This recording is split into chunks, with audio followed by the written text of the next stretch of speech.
महाराष्ट्र पेटून उठलाय मित्रांनो. आज महाराष्ट्र नवनिर्माण सेनेचे प्रमुख राज ठाकरे यांनी असा काही तोफखाना डागलाय की सत्ताधाऱ्यांचे धाबे दणाणलेत. थेट उपमुख्यमंत्री देवेंद्र फडणवीस यांच्यावर आणि या सुस्त सरकारवर राज ठाकरेंनी शब्दांचे असे आसूड ओढलेत ज्याची चर्चा आता गल्लीपासून दिल्लीपर्यंत सुरू झालीय. राज ठाकरेंनी देवेंद्र फडणवीस यांच्या समोरच त्यांच्या कारभाराचे वाभाडे काढलेत. हा व्हिडिओ तुम्हाला शेवटपर्यंत बघावाच लागेल, कारण राज ठाकरे पुढे काय काय म्हणाले, त्यांनी या सरकारची लखतरे कशी वेशीवर टांगली, ते सगळं आपण आजच्या व्हिडिओमध्ये पुराव्यासहित बघणार आहोत. पण त्याआधी महाराष्ट्राच्या हक्कासाठी आणि ह्या मोठ्या महत्त्वाच्या बातमीसाठी आत्ताच्या आत्ता या व्हिडिओला लगेच एक लाईक झालाच पाहिजे. चॅनलला सबस्क्राईब करा आणि शेअर करा. आता मुख्य मुद्द्यावर येऊया. हे सरकार रोज जाहिरातींवर कोट्यावधी रुपये उडवतंय. आमचं सरकार गतिमान सरकार म्हणत स्वतःची पाठ थोपटून घेतंय. पण वास्तव काय? कोट्यावधी रुपये खर्च करून मुंबई पुणे एक्सप्रेसवेवर मिसिंग लिंक प्रकल्प उभारला गेला. देशातील सर्वात मोठा आणि आधुनिक पूल असल्याचा डांगोरा पिटला गेला. पण काय झालं? काम पूर्ण व्हायच्या आतच, उद्घाटनाच्या आधीच या पुलाचा एक मोठा भाग पत्त्याच्या बंगल्यासारखा कोसळला. राज ठाकरेंनी ह्याच मुद्द्यावरून देवेंद्र फडणवीसांना थेट घेरलंय. राज ठाकरे म्हणाले, हे कसले विकास पुरुष? तुमच्या डोळ्यादेखत भ्रष्टाचार चाललाय. जनतेचा कष्टाचा पैसा पाण्यात जातोय आणि प्रशासन ढाराढूर झोपलंय. फडणवीस साहेब, ज्या पुलावरून जनतेने प्रवास करायचा तो पूलच जर भ्रष्टाचाराच्या सिमेंटखाली दबून जात असेल तर या राज्याला सुरक्षित कोण ठेवणार? हा जनतेच्या जीवाशी चाललेला खेळ नाही तर काय आहे? फक्त पूलच पडलेला नाहीये, तर ह्या सरकारने महाराष्ट्रातील तरुणांच्या भविष्याचाही पार कचरा करून टाकलाय. राज ठाकरे आज कडाडले, कारण महाराष्ट्रातला तरुण पदव्या हातामध्ये घेऊन रस्त्यांवर भटकतोय. उद्योगधंदे शेजारच्या राज्यात पळवले जात आहेत आणि इथल्या तरुणांना फक्त आश्वासनांची गाजरं दाखवली जात आहेत. पेपर फुटतात, परीक्षा रद्द होतात, भरती प्रक्रियेत घोटाळे होतात. राज ठाकरेंनी विचारलंय, देवेंद्रजी, गृहमंत्री म्हणून, नेते म्हणून तुम्ही काय करताय? इथल्या तरुणांच्या हाताला काम कधी मिळणार? तरुण पोरांचं भविष्य अंधारात ढकलून तुम्ही कसली सत्ता उपभोगताय? हा संताप आज प्रत्येक मराठी तरुणाच्या मनात आहे, जो राज ठाकरेंनी जाहीरपणे बोलून दाखवलाय. आणि आमचा अन्नदाता, आमचा शेतकरी राजा, त्याची अवस्था काय केलीये या सरकारने? कधी अवकाळी पाऊस, कधी कोरडा दुष्काळ, कधी बोगस बियाणं तर कधी खतांची टंचाई. शेतकऱ्याच्या पिकाला भाव नाही. कर्जमाफीच्या नावाखाली फक्त फसवणूक झालीये. रोज राज्यात कुठेतरी शेतकरी आत्महत्या करतोय. राज ठाकरेंनी आज ह्याच निदर्नेला वाचा फोडलीये. ते म्हणाले, शेतकरी मरतोय आणि हे नेते मात्र खुर्च्यांच्या राजकारणात व्यस्त आहेत. कोणाचे गट कुठे जोडायचे, कोणाचे आमदार कुठे पळवायचे, यातच या सरकारचा वेळ चाललाय. जनतेच्या प्रश्नांशी या सरकारला काहीही देणं घेणं उरलेलं नाहीये. ही सत्तेची मस्ती आता उतरवण्याची वेळ आलीये, असं थेट आव्हानच मला बदनाम करा, पण महाराष्ट्राला बदनाम करू. आणि काय म्हणतायत म्हणे, एक वेळ मला बोला पण महाराष्ट्राचा अपमान मी सहन करणार नाही. वा रे वा. अगर महाराष्ट्र का अपमान करोगे छोडूंगा नहीं. ह्या मिसिंग लिंक प्रकरण हे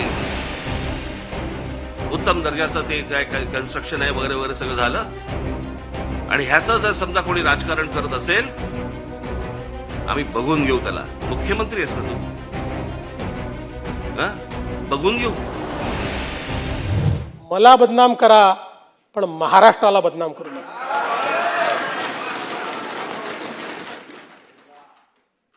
आजमी साहब, हमारे जयंत राव जी ने सही बात कही.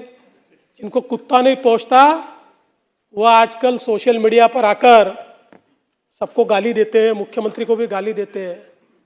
ऐसे कुछ भाड़े के टट्टे इस मिसिंग लिंक के बारे में भी पैसा ले लेकर सोशल मीडिया पर लिख रहे थे. उनको भी कह देना चाहता हूं, अगर महाराष्ट्र का अपमान करोगे छोड़ूंगा नहीं.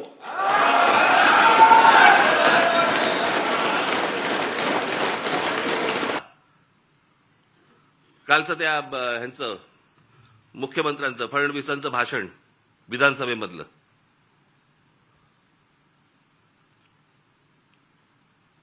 ते काय ते कुठला मिसिंग लिंक वरती म्हणे ते काय कोसळला, खांब कोसळला आणि पाणी सगळीकडनं येतंय, त्याचं म्हणे राजकारण करू नका. अरे वा, त्याच्यावर बोललं की राजकारण. मग इतकी वर्ष आपण काय करत होतात? दुसऱ्यांच्या सरकार जेव्हा होती दुसऱ्यांची, त्यावेळेला तुम्ही काय करत होतात? त्यावेळेला जी आंदोलनं झाली ते राजकारण नव्हतं. स्वतःच्या अंगाशी आल्यावरती ते राजकारण, विरोधकांचं राजकारण असं कसं होईल? आणि काय म्हणतायत म्हणे, एक वेळ मला बोला पण महाराष्ट्राचा अपमान मी सहन करणार नाही. वा रे वा, लोक त्या मिसिंग लिंक बद्दलच बोलतायत, महाराष्ट्राचा कुठे अपमान करतायत? पण ते काय सगळं घेऊन जायचं, म्हणजे ते वरपासून खालपर्यंत आता काय सवय लागली आहे?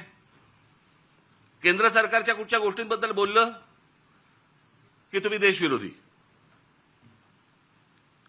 आता केंद्र सरकारची कामं आहेत ती, त्याच्यात देशाचा काय संबंध? आता मिसिंग लिंक बद्दल बोललं तर ह्याच्यात महाराष्ट्राचा अपमान कुठे आला? लोकांनी प्रश्नही नाही विचारायचे काय झालंय ते. इतके दिवस जे मोबाईल फोनवरनं विरोधकांना जे करत होते ना, शिव्या घाल, वाटेल ते बोल, हे जे सगळे त्यांच्या ठेवलेल्या टीम्स आहेत ना, हे जे सगळं सुरू होतं ना, ते आता अंगलट आलंय. आता ह्यांच्या दामदुपटीने ह्यांच्या अंगावरती येतंय आणि त्याच्यामुळे लागले आता त्रास व्हायला लागला त्याचा. आपणच सुरू केल्यात त्या गोष्टी. गेल्या 10-12 वर्षातच या सगळ्या गोष्टी मोठ्या प्रमाणावरती सुरू झाल्या. विरोधकांना वाटेल ते बोलणं, विरोधकांना शिव्या घालणं, वाईट साईट लिहिणं, सगळ्या गोष्टी ज्या सुरू झाल्या हे तुम्ही बसवलेल्या टीमकडनं सुरू झाल्या. आता तुमच्या अंगावरती येतंय ते सगळं, आणि तुमच्या अंगावरती येतंय म्हणून लगेच महाराष्ट्राचा अपमान. ह्याच्यात कसला आला महाराष्ट्राचा अपमान?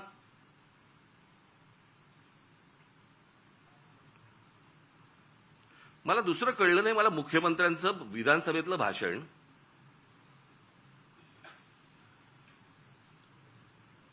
की या मिसिंग लिंक प्रकरण हे उत्तम दर्जाचं ते काय कन्स्ट्रक्शन आहे वगैरे वगैरे सगळं झालं, आणि ह्याचं जर समजा कोणी राजकारण करत असेल आम्ही बघून घेऊ त्याला. मुख्यमंत्री आहेस ना तू, बघून घेऊ. बरं झालं ते झालं. पुढे वाक्य संपल्या हिंदीतून सुरू झाले. मिसिंग लिंक के बारे में अगर कोई राजनीति करे, कोणासाठी हिंदी बोललात?